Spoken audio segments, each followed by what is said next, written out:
In modern day, there have been a lot of technological advancements. We created the computer, we created the internet, we cured a lot of diseases, we created the vehicle. Renault made the Twingo, Mazda made the Miata, and finally, but possibly most importantly, I'm able to add to this list. I fixed the 200BX Pro Drift.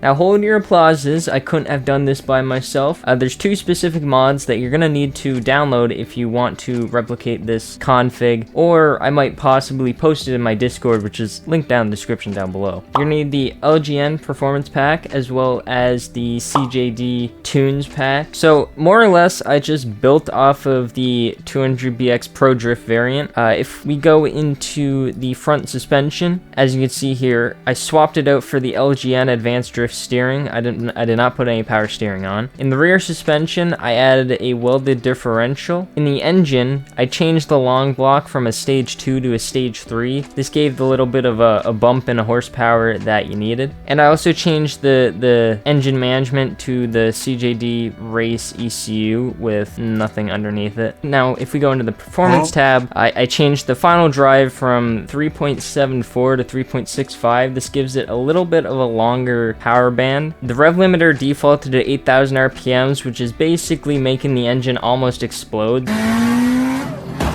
So I dropped that down to 7,000 RPMs. I find it actually spun you out if you had that extra 1,000 RPMs. I trust that the BeamNG devs can tune suspension, but they can't tune drift steering, which is weird. Even though LGN himself said that the geometry they used is almost the exact same as the geometry he used. Here we get down to the actual nitty-gritty of the steering. So I do have a 10% Ackerman. This is completely personal preference. You can have negative, you can have positive, you can have 0. I tried all the above, large numbers, small numbers. I find 10% is a pretty good sweet spot, either that or 0%. The rate adjust is stock, or up by 0.001% if you are really that picky, but you know.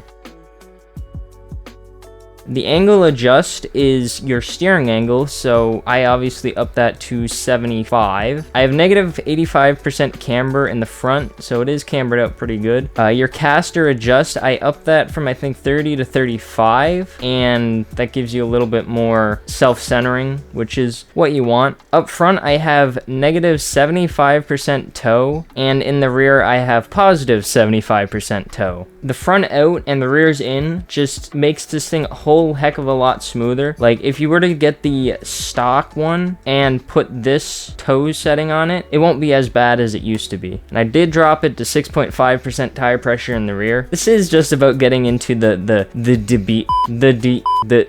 Deberti design, the beating area of PSI. Personally, I don't think they run it this low, but if it's really that much higher, you don't have enough traction. The first episode of the Project Miata series is now officially live on my Automotive channel. And tomorrow I'm going to be recording the second episode, so that will probably be out this weekend. Well, while we're out here, I have to thank my channel members. Thank you to iDrops and the Big Red Rihanna for your continued support. If you would like to support the channel and get your name on the Project Miata, hit that join button down in the description below. And while you're down there, you may as well hit that like and subscribe button. And on to the comment of the day. This is stupid.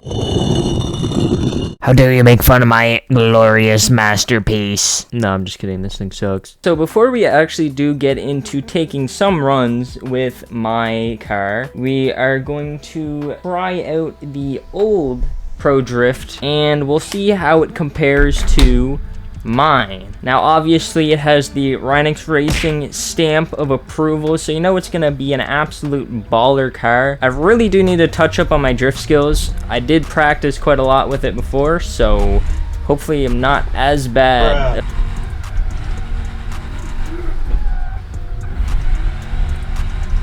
Don't even know what that corner was. Gee whiz. Oh, that straightens out a lot. Okay, getting jiggy with it, okay, we can save this. Oh, yeah, No, oh, great heavens. Need I even really to say any more? And now we have my car. As you can hear, it does in fact rev higher. Now from what I found on this map, is this is a second gear car, so this thing does really well in second gear. Because it has that extra rev range. Oh, would you look at that? Linking like 3 corners, 4 corners, 5 corners or something like that.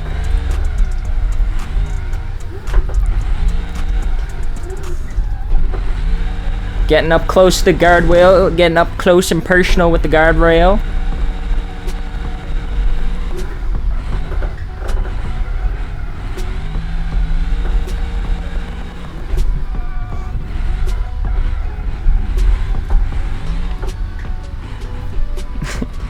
And I think I just almost linked the entire course first try. During my practice session, I was not able to do that, which is surprising because usually I do worse on camera.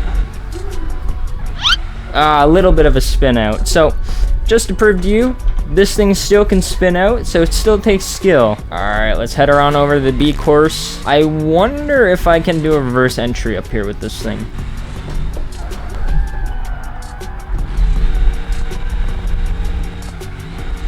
First try? Excuse me? What? I don't think I was even able to do that first try with the JBX. No, I gotta do that again. I gotta run that back, Terry. Run that back.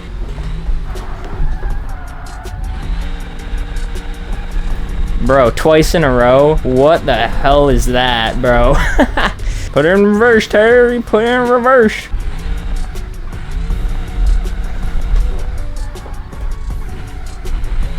Alright, I'm starting to get the hang of this course. Alright, let's try an alternate line. Kind of a slow speed line, but you know, it's whatever.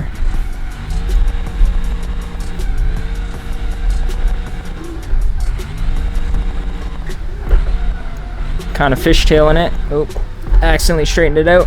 That's alright. We still going, baby. Haha.